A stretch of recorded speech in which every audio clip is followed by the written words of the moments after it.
오늘은 사사기 2장의 말씀으로 눈물을 바꾸라 라는 제목으로 하나님의 말씀의 은혜를 함께 나누도록 하겠습니다.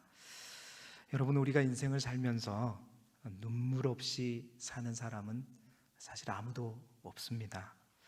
이 말은 울지 않고 우리의 인생을 지날 수 없다는 것이었지요. 그래서 시편 84편의 기자는 우리의 인생을 눈물의 골짜기라고 표현합니다. 그들이 눈물의 골짜기를 지나갑니다 라고 노래하죠. 그렇습니다. 그래서 눈물이 없는 인생은 햇빛만 쏟아지는 사막처럼 건조하고 메마른 인생일 수 있습니다. 때론 우리의 인생 가운데에도 검은 구름이 하늘을 덮고, 또 그래서 비가 오고, 때로는 폭우도 쏟아져야 인생이라는 그 땅 속에서 정말로 살아 숨쉬는 진정한 생명을 우리가 느낄 수 있고, 또 그 속에서 자라나는 아름다운 결실을 보게 되는 것, 이것이 우리의 인생인 것 같습니다. 여러분, 인생이란 땅도 그러하지만 우리의 신앙도 마찬가지이지요. 우리의 신앙이 정말 옥토가 되기 위해서는 그렇습니다. 우리의 마음의 밭에, 우리의 믿음의 밭에 말씀의 씨앗도 필요하지만 눈물이 그 말씀의 씨앗, 그 옥토 가운데 적셔지고 뿌려질 때, 여러분, 그 땅은 심은 대로 거두고, 또 거둘 때 30배, 60배, 100배의 결실을 맺을 수 있는 귀하고 또 복된 땅이 되는 줄 믿습니다. 오늘 이 아침에 여러분을 축복합니다. 여러분의 모든 신앙생활에 눈물이 섞여질 수 있기를 축복합니다. 왜냐? 우리의 신앙은 눈물을 먹고 자라기 때문입니다. 여러분이 하나님 앞에 예배하는 가운데에서도 정말 여러분 안에 주체할 수 없는 눈물을 만나실 수 있기를 소망하고, 간절히 하나님이 기도할 때마다 메마른 기도가 아니라, 유창한 기도가 아니라 중심의 기도, 또 눈물이 섞이는 기도가 되기를 소망합니다. 찬양하는 순간에도 우리의 입술만 하나님을 노래하는 것이 아니라 마음과 진정으로 노래할 때 성령께서 우리 가운데 함께 하셔서 정말로 주체할 수 없는 눈물이 흘려지기를 소망하고, 말씀을 읽을 때마다 그 말씀이 우리의 심령을 쪼개고, 그래서 그 말씀으로 해서 우리가 깨어지고 깨달아지는 놀라운 은혜가 있기를 소망합니다. 그래서 마른 뼈와 같은 우리의 심령에 날마다 생기가 넘쳐나고 회복되며 날마다 살아나는 귀하고 복된 은혜를 눈물과 함께 누리는 저와 여러분이 되기를 소망합니다. 그렇습니다. 우리의 신앙의 이 눈물의 중요성을 너무나도 잘 아시기에 항상 우리의 눈을 날카로운 눈동자로 바라보고 계시는 분이 계시죠. 바로 우리의 눈물을 기뻐하시는 하나님이십니다. 그런데 오늘 우리가 읽은 본문을 만나보게 되면요, 복임에 모여서 이스라엘 백성들이 눈물을 흘리면서 하나님께 예배를 드리고 있습니다. 그런데 그 예배, 그 눈물을 하나님이 외면하고 하나님이 기뻐 받으시지 않는 것 같다는 것이죠. 왜냐하면 그들의 눈물의 예배가 하나님께서 원하시는 눈물이요, 하나님께서 원하시는 예배가 아니었기 때문입니다. 여러분, 즉 이 말은 무슨 말이냐면, 그들이 진정 흘려야 할 눈물이 아니라 잘못된 눈물을 흘리면서 예배하고 있기 때문이지요. 여기서 우리는 중요한 또 한 가지를 알게 되는데, 눈물을 흘리는 것, 하나님 앞에 우리가 눈물을 흘리는 것도 너무나도 귀하고 중요한 것이지만, 또 하나 더 중요한 것이 있다면 어떤 눈물을 흘리느냐, 그 눈물을 하나님이 기뻐 받으시는 눈물이냐, 하나님이 기다리는 눈물이냐, 하나님이 원하시는 눈물을 내가 지금 흘리고 있느냐의 문제인 것입니다. 오늘 복임에 모인 이스라엘 백성들이 진정으로 흘려야 할 눈물이 어떤 눈물인지 저와 함께 살펴보면서 우리 또한 하나님이 원하시는 눈물을 흘리고 있는지 우리 스스로의 눈물을 점검하는 이 아침이 되기를 소망합니다. 첫 번째, 하나님께서 복임에서 이스라엘 백성이 흘려야 할 눈물로 찾으시는 눈물은 깨달음의 눈물이 필요합니다. 깨달음의 눈물이 필요해요. 여러분, 사사기는 1장부터 3장 6절까지가 서론이라고 말씀을 드렸습니다.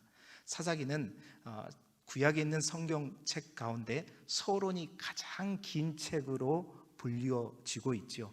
그 긴 서론을 통해서 사사기가 말하고자 하는 것은 뭐냐면, 이스라엘 백성들이 사사 시대 이전에 여호수아와 함께 가나안 땅을 정복한 아주 기쁘고 행복한 날이 있었거든요.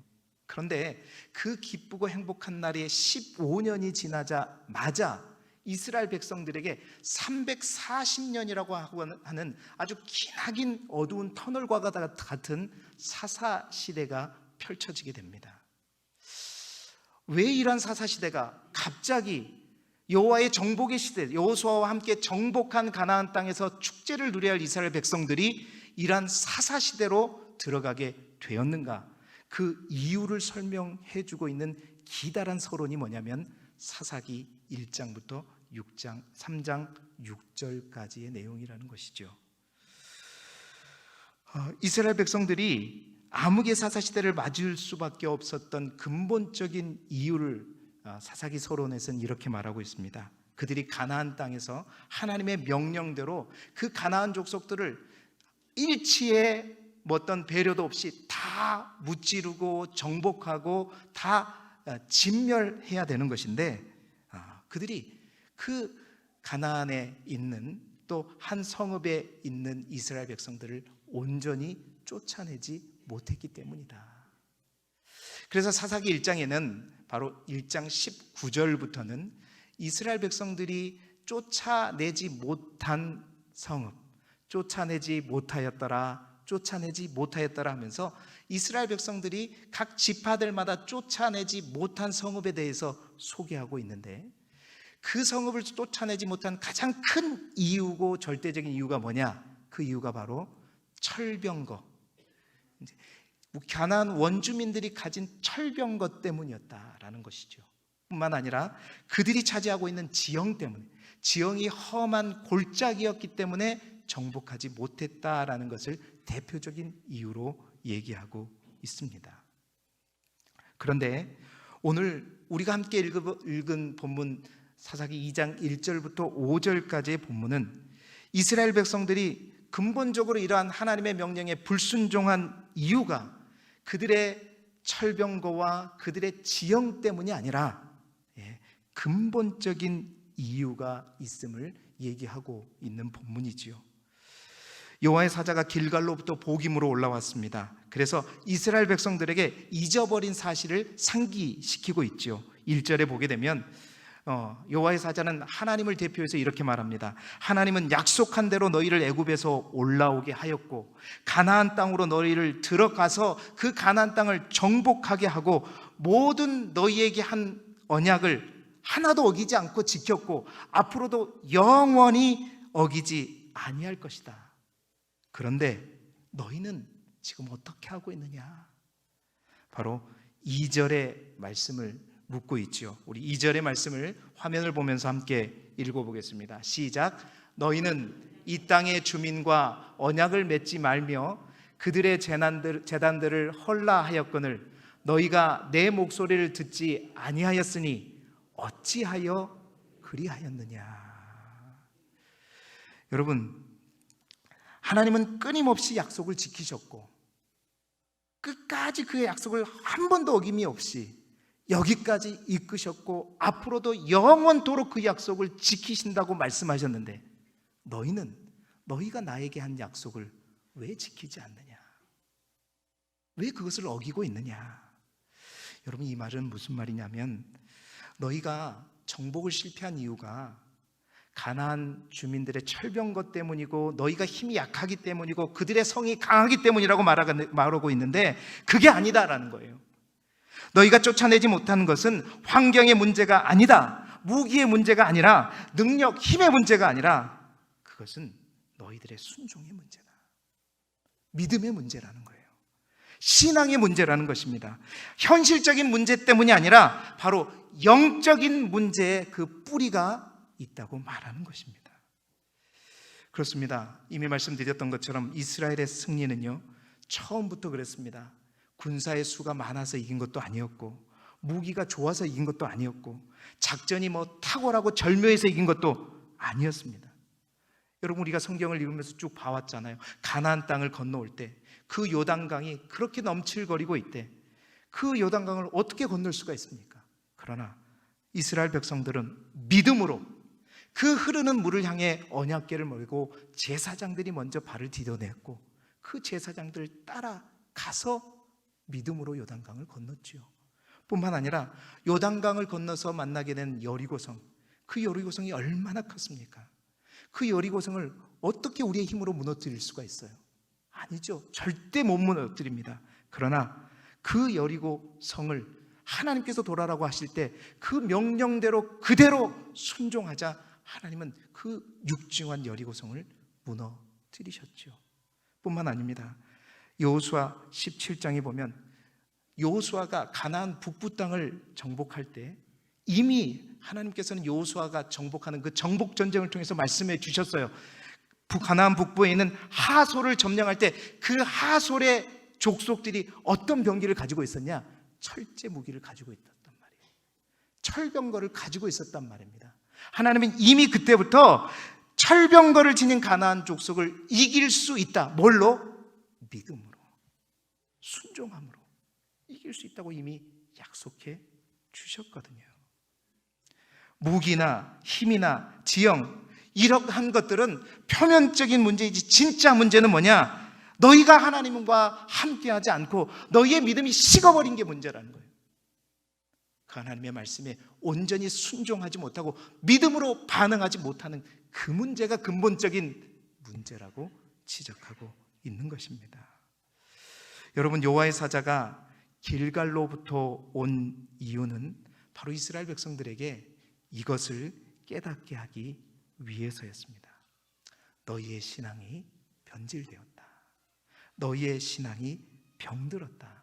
너희의 신앙이 문제가 생겼다. 너희의 눈에 하나님이 아닌 다른 것이 보이기 시작했다라고 말씀해 주시기 위해서 오신 거예요.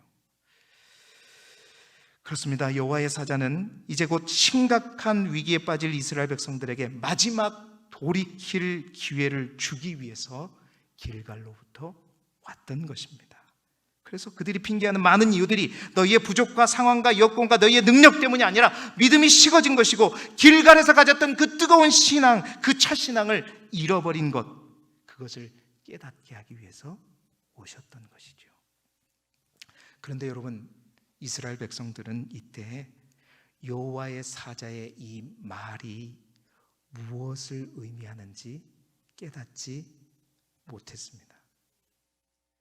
하나님께서 이스라엘 백성을 저 출애굽할 때부터 가나안 정복에 이르기까지 이끌어 주셨던 그 하나님의 은혜도 깨닫지 못했고, 그 은혜에 믿음으로 순종해서 하나님이 명령하신 그 명령에 믿음으로 순종하지 못했던 자신의 불순종, 그 불순종의 이유가 자신들의 불신앙이었다는 그 사실조차도 깨닫지 못했어요.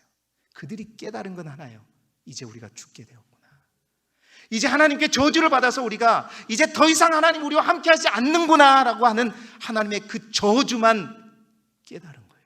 진정 깨달아야 될 것은 그 저주 이전에 하나님께서 너희에게 은혜를 베풀어 주셨고, 이제 너희의 불신앙이 문제이니 그 불신앙을 새롭게 하라는 그 하나님의 말씀이 들려야 되고 그 말씀이 깨달아져야 하는데, 그들 앞에 놓인 슬픔과 고난과 두려움만 깨달아지는 거예요. 그러니까 그들은 슬퍼서 우는 거죠. 하나님이 원하시는 눈물은 그 슬픔의 눈물이 아니라 어떤 눈물이다? 깨달음의 눈물이다. 깨달음의 눈물이다. 여러분, 이와 같은 모습이 우리들에게도 있습니다.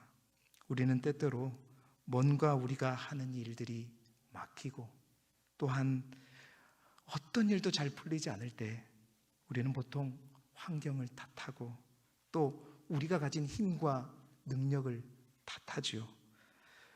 그러면서 왜 근본적으로 이런 상황들이 우리에게 펼쳐졌는가에 대해서 하나님에게 잘 질문하지 않습니다. 그러다 보니까 그쪽에 관심이 없다 보니까 하나님이 말씀하셔도, 하나님이 깨닫게 하셔도, 하나님께서 열심히 선포하셔도 그 말씀이 들리지 않는 거예요. 깨달아지지 않는 것입니다. 오로지 생각나는 것은 내 앞에 닥친 위기와 또 시험과 고통만 보이는 거예요. 여러분, 가장 힘들고 어려울 때, 세상 모든 나의 일이 막혀 있을 때 하나님의 말씀이 들려지는 것은 커다란 축복인 줄 믿습니다. 여러분, 거기가 시작이에요. 거기가 돌파구란 말입니다. 어렵고 힘들고 모든 것이 앞뒤 좌우가 막혀 있을 때 하나님의 음성이 들리기 시작하고, 그 하나님의 음성이 깨달아지기 시작하고, 그 하나님의 음성으로 인해서 나의 죄가 깨달아지고 나의 불순종이 깨달아지면 우리 앞에 놓인 사사시대를 우리가 피할 수 있는 것이죠. 그 깨달음의 눈물이 우리 안에 흘려질 수 있기를 축복합니다. 여러분, 힘들수록, 어려울수록, 우리 안에 고통과 아픔이 있을수록 귀를 더욱더 여십시오. 하나님이 나에게 뭘 말씀하시는가? 왜 나에게 이런 고통이 있는가? 왜 나에게 이런 아픔들이 있는가? 분명히 하나님은 말씀하십니다. 그러나 그것에 주목하지 않고 귀를 열지 않을 때 우리 앞에 놓인 장애물은 더 크게 보일 것이고, 우리 앞에 있는 고통은 우리를 삼켜버릴 거예요. 이스라엘 백성은 복임에서 지금 먼저 그 깨달음의 눈물을 흘려야 되는데, 진정한 그 자신들의 죄를 깨닫지 못하고 고통과 슬픔만 깨닫고 그 슬픔에만 흐느끼고 있는 것입니다. 여러분, 우리의 눈물이, 우리 안에 있는 눈물, 깨달음의 눈물을 우리의 삶 속에서 찾아내는 저와 여러분이 되시기를 주님의 이름으로 축복합니다. 두 번째, 복임에 있는 이 사람들이 흘려야 할 눈물은 기도의 눈물이 필요합니다. 기도의 눈물이 필요하다는 거예요. 여러분, 하나님의 진노가 자신들에게 떨어졌다는 것을 들었을 때, 여러분, 그들이 흘려야 했던 두 번째 눈물이 있다면 그 진노로 인해서 슬퍼하는 눈물이 아니라 바로 기도의 눈물이라는 것입니다. 눈물의 기도가 있어야 된다는 거죠. 여러분, 눈물의 기도는 반드시 하나님의 은혜를 입는 줄 믿습니다. 눈물의 기도 생각하면 다윗을 우리가 항상 생각하게 되죠. 여러분, 시편 56편은 다윗이 이제 사울에게 쫓겨다니면서 지었던 시편으로 알려져 있습니다. 그 시편 56편 8절에 보면 이런 말씀이 있어요. 우리 함께 화면을 보면서 읽어보겠습니다. 시작. 나의 유리함을 주께서 계수하였사오니 나의 눈물을 주의 병에 담으소서. 이것이 주의 책에 기록되지 아니하였나이까. 잠깐 말씀을 띄워주세요. 나의 유리함을 주께서 계수하였다. 여기서 나의 유리함이다. 나의 유리함은 나의 떠도는 것을 의미하는 것이다. 도망하고 있는 자신의 삶을 의미하는 것이죠. 또한 주께서 계수하셨다라는 말은 그 주께서 나의 이 도망하는 삶을 어떻게 하신다? 아셨다라는 것이죠. 그 다음에 뭐라 그럽니까? 나의 눈물을 주의 병에 담아 주소서. 다윗은 뭐라고 얘기하냐면 하나님의 병에 나의 눈물을 담아달라고 호소하고 있는 거예요. 여러분, 이게 무슨 말일까요? 하나님의 병에 나의 눈물을 담아달라.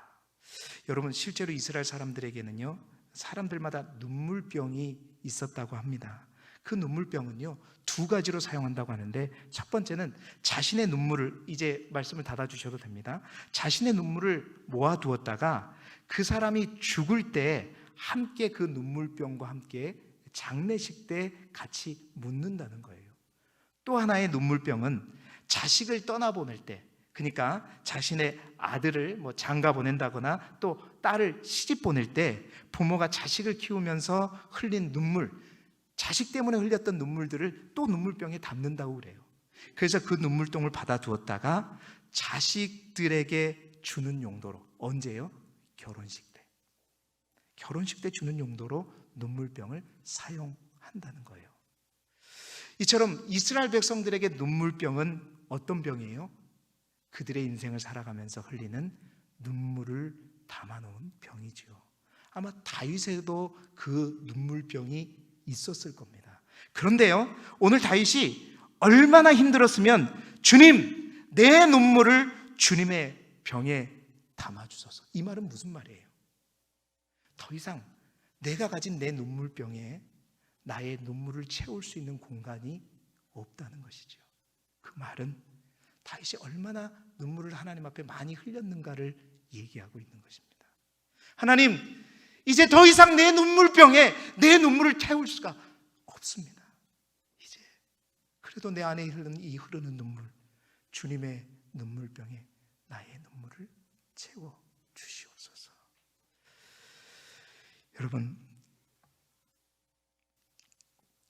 다윗이 이스라엘 역사 가운데 가장 위대한 왕이 되었었던 여러 가지 이유가 있었겠지만, 저는 그 이유 중에 한 가지는 뭐냐, 바로 다윗이 지었던 수많은 시편을 통해서 우리가 알 수 있는 것은 그가 하나님 앞에 항상 울었기 때문이다.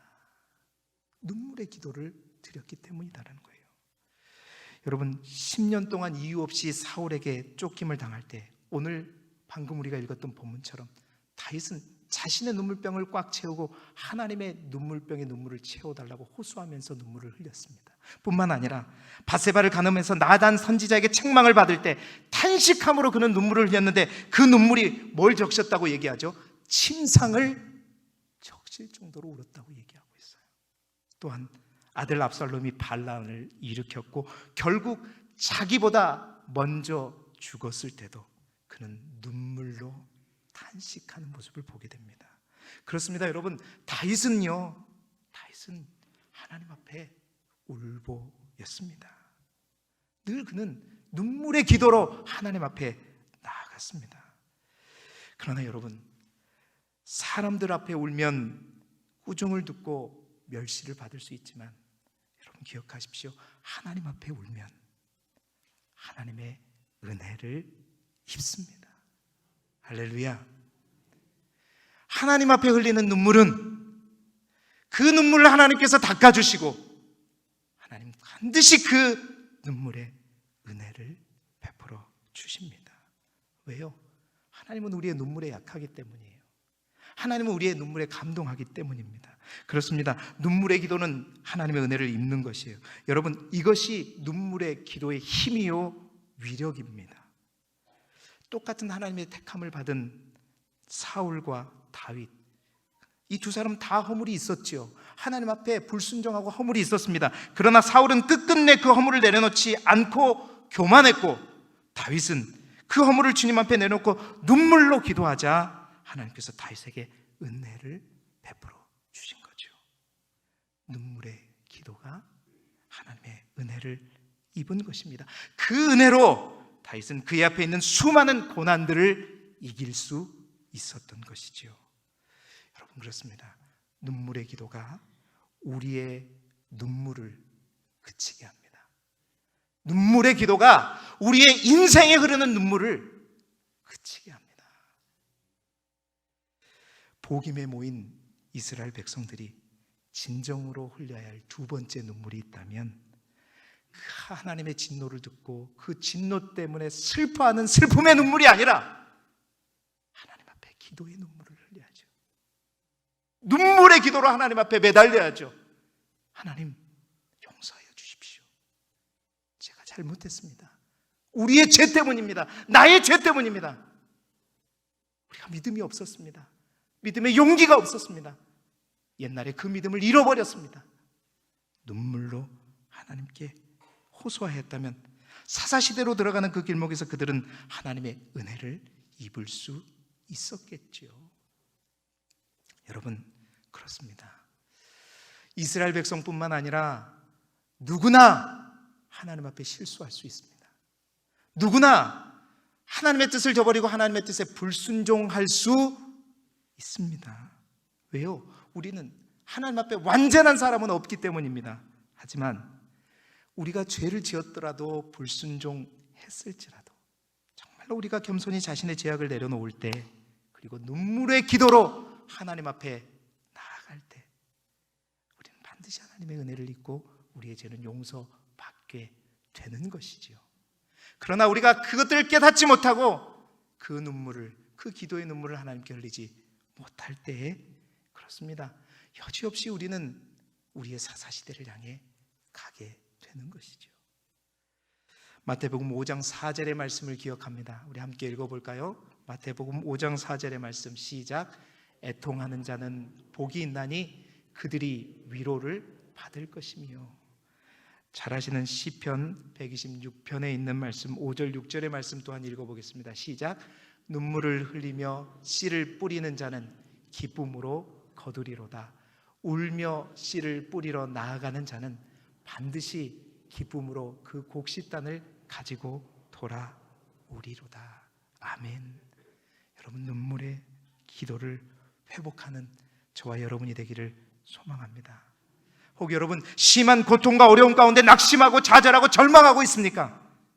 눈물의 기도로 하나님 앞에 나아가시기를 축복합니다. 눈물의 기도가 우리를 살릴 것이고, 눈물의 기도가 하나님의 은혜를 입을 것이고, 그 눈물의 기도가 모든 상황을 역전시켜 주실 것입니다. 슬픔의 눈물을 멈추고 기도의 눈물로 하나님의 은혜를 입는 우리 모두가 되기를 주님의 이름으로 축복합니다. 세 번째, 복임에서 이스라엘 백성들이 흘려야 될, 바꿔야 될 눈물이 있다면 그것은 회개의 눈물로 바꿔야 한다는 것입니다. 회개의 눈물로. 여러분, 복임 사람의 눈물이 하나님의 저주를 돌이키지 못하고 왜 사사시대로 더 재촉하게 되었을까? 그 이유는 그들은 그저 울기만, 눈물만 흘렸기 때문이었습니다. 우리는 그렇게 생각하죠. 그들이 울였다고 하니까. 사실은 이 복임 2장 1절부터 5절 설교를, 그래서 어떤 목사님은 그렇게 설교하기도 합니다. 이스라엘 백성들이 정말 하나님 앞에 회개의 눈물을 흘렸다고 잘못 해석하기도 하지요.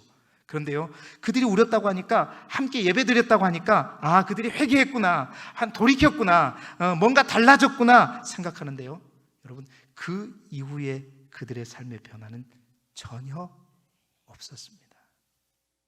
복음의 눈물은 그런 눈물이 아니었어요. 새벽에도 말씀드렸지만 하나님께서 불순종했다고 하니까, 또 우리에게 어려움이 생긴다고 하니까, 잘못해서 우리가 저주를 받게 되니까 이제 하나님께서 너와 함께하지 않고 너를 위해서 싸우지 않고 도와주지 않는다고 하니까, 마치 어린아이가 아버지에게 잘못해가지고 회초리를 드니까 그 회초리가 무서워서 우는 것과 같은 그 눈물, 그 슬픔의 눈물, 두려움의 눈물, 그 눈물뿐이었지, 그 눈물과 함께 그들의 삶을 돌이키는 눈물이 아니었다는 거예요. 여러분, 하나님이 원하시는 눈물은요, 이 슬픔의 눈물이 아니라 회개의 눈물을 원하셨습니다.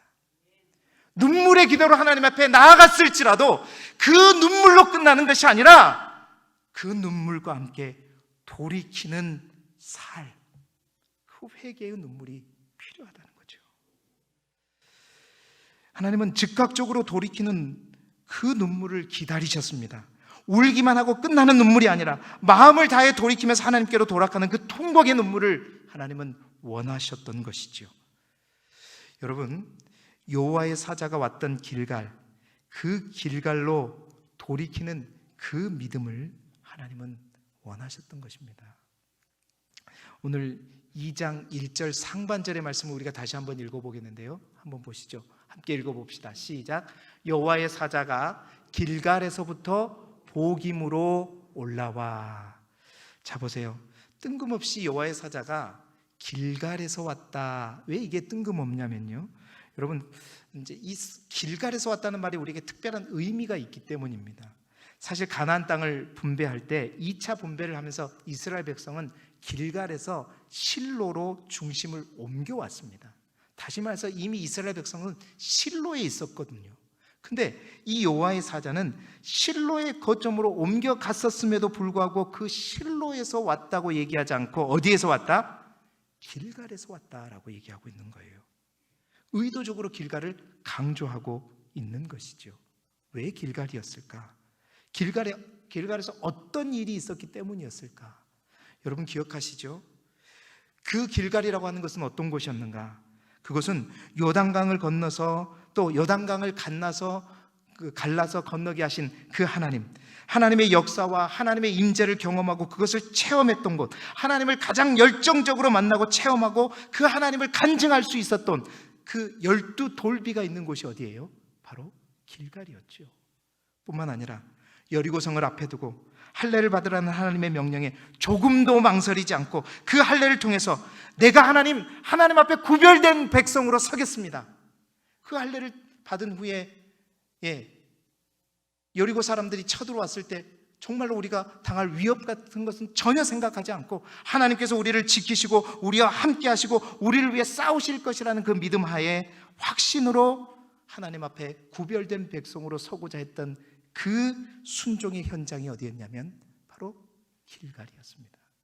뿐만 아니라 그곳에서는 이스라엘 모든 백성이 그동안 지키지 못했던 유월절, 하나님 앞에 이스라엘 백성들을 구원하신 출애굽을 구원했던 그 출애굽 구원의 역사를 기념하는 그 유월절을 통해서 모든 이스라엘 백성들이 함께 모여서 하나님을 예배했던 유월절을 회복했던 그 예배의 회복 장소가 어디였냐면 바로 길갈이었죠. 뿐만 아니라 그 길갈은 여호수아가 여호와의 군대 장관을 만나서 정말 내 발에서 신을 벗으라, 내가 건 곳은 거룩한 곳이라 하면서 정말 앞으로 너희가 싸워야 할 전쟁의 진짜 무기가 무엇이고 이 전쟁을 통해서 너희가 진짜 해야 될 것이 무엇인가를 분명히 가르쳐 주었던 곳이 어디냐면 길갈이었습니다.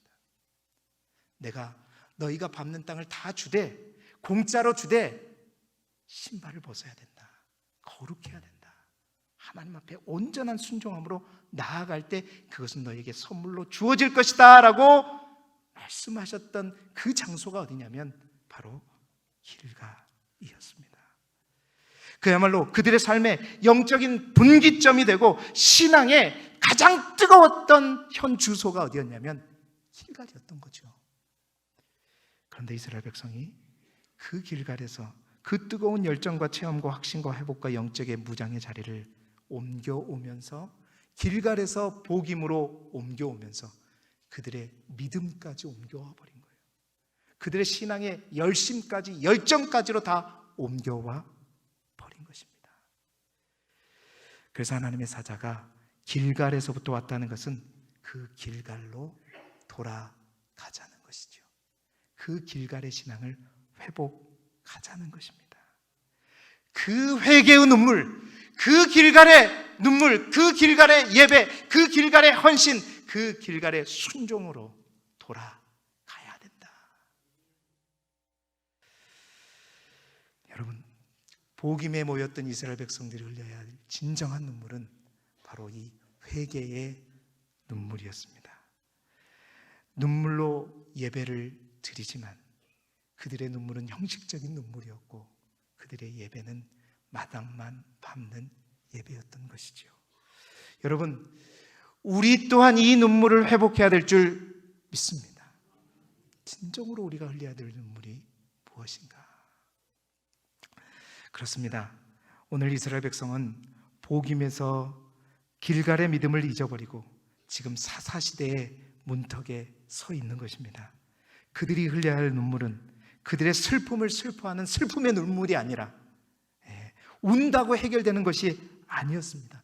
진정으로 필요한 눈물은 하나님의 말씀을 듣고 자신들의 불신앙을 깨달은 깨달음의 눈물이 필요했고, 또한 그 깨달음으로 우리에게 하나님이 주신 그 저주를 향해 눈물로 하나님 앞에 기도하는 기도의 눈물이 필요했고, 기도의 눈물을 넘어서 이제 눈물만 흘리고 끝나는 것이 아니라 길갈의 그 믿음과 그 신앙으로 즉각적으로 돌이키는 그 회개의 눈물까지 필요했던 것이죠. 눈물을 바꾸라. 여러분, 이스라엘 백성은 여기까지 올 때까지 많은 눈물을 흘렸습니다. 여러분 아시죠? 출애굽에서 고난당할 때, 그 많은 고역으로 힘들어하고 아파할 때 그 고난 속에서 그들은 하나님 앞에 울부짖었습니다. 수많은 눈물을 흘렸어요. 뿐만 아니라 출애굽한 이후에 광야의 40년을 떠돌아다니면서도 그들은 얼마나 많은 눈물을 흘렸습니까? 물이 없었을 때도, 먹을 것이 없었을 때도, 잘못으로 인해서 자신들의 부모들이 돌아가시는, 죽는 그 자리에서도 얼마나 많은 눈물을 흘리면서 왔습니까? 또한 지금은 가나안 땅에 이미 정복했음에도 불구하고 이 땅에서도 지금 눈물을 흘리고 있는데, 여러분, 눈물이라고 다 같은 눈물이 아니라는 것이지요. 오늘 하나님께서 이스라엘 백성들에게 진정 찾으시고자 하는 눈물은 이스라엘 백성들이 저 애굽 땅에서 흘린 그 눈물을 찾는 것이 아닙니다. 광야에서 흘렀던 그 눈물을 찾는 게 아니에요. 여러분, 우리가 힘들고 어려우면 다 그것이 광야라고 생각하고 우리가 애굽에 있다고 생각하죠. 아니에요. 우리가 착각할 때가 있어. 이미 하나님 우리에게 가나안을 주셨고 가나안을 누리게 하셨음에도 불구하고 그 가나안 땅에서 우리가 하나님의 뜻에 온전히 순종하지 못함으로 우리가 당하는 그 고난을 우리는 뭘로 생각하냐면, 우리를 연단해 가시는 광야로 생각하고, 우리가 하나님 앞에 구원받지 못한 그 애굽이라고 생각하고, 그냥 그 눈물, 그 애굽에서 흘렸던 눈물, 광야에서 흘렸던 그 눈물을 흘리고 있는 사람들이 있다는 거예요. 그런데 진정으로 오늘 이 말씀을 통해서 하나님 우리에게 회복하고 깨달으라고 하는 눈물은, 그렇습니다, 회개의 눈물이죠. 고난이 우리에게 닥치는 이유는 이미 하나님께서 우리에게 가나안을 주셨을지라도 그 가나안 땅에 온전히 우리가 살아갈 수 있는 믿음으로 하나님 앞에 응답하지 못해서 우리에게 주어진 그 고난이 우리에게 닥쳐올 때는, 광야에서 흘렀던 것처럼 그 어린아이와 같은 그 눈물이 필요한 것이 아니라 회개의 눈물이요, 돌이킴의 눈물이요, 깨달음의 눈물이 필요한 것입니다. 사랑하는 성도 여러분, 오늘도 정말로 우리의 눈물이 진정으로 하나님이 찾으시는 눈물인가? 찾으시는 눈물인가? 정말로 내가 회개해야 될 그 회개의 눈물을 흘리지 못하고 슬퍼하는 눈물이 되지 않기를 바랍니다. 그래서 우리의 눈물이 하나님 앞에 귀한 씨앗이 되어서 기쁨으로 단을 거두는 그 모든 큰 은혜가 우리 가운데 있기를 주님의 이름으로 축복합니다. 기도드리겠습니다. 눈물의 기도를 받으시고 눈물의 기도를 원하시는 하나님, 그러나 그 눈물이 복음의 눈물이 되지 않기를 원하시는 하나님, 오늘 우리의 눈물이, 우리가 드리는 예배가, 우리가 올리는 기도가 복음의 눈물, 복음의 예배, 복음의 기도가 아니라, 우리의 환경을 탓하는 것이 아니라, 우리의 능력을 탓하는 것이 아니라, 우리의 불신앙과 불순종을 탓하며 처음 사랑을 잃어버리고 식어진 우리의 믿음을 바라보며 다시 한번 그 사랑을 회복하고 돌이키는 회개의 눈물이 되게 하여 주옵소서. 길갈에서 흘렸던 그 감격의 눈물, 기쁨의 눈물, 감사의 눈물을 다시 회복하여서 참으로 아버지 하나님, 우리의 눈물로 인하여서 우리의 미래가 밝아지고 새로워지고 사사시대가 아니라 더 큰 하나님의 은혜를 누리는 가나안 정복시대를 향해 나아갈 수 있게 하여 주옵소서. 예수 그리스도 이름으로 기도드리옵나이다. 아멘.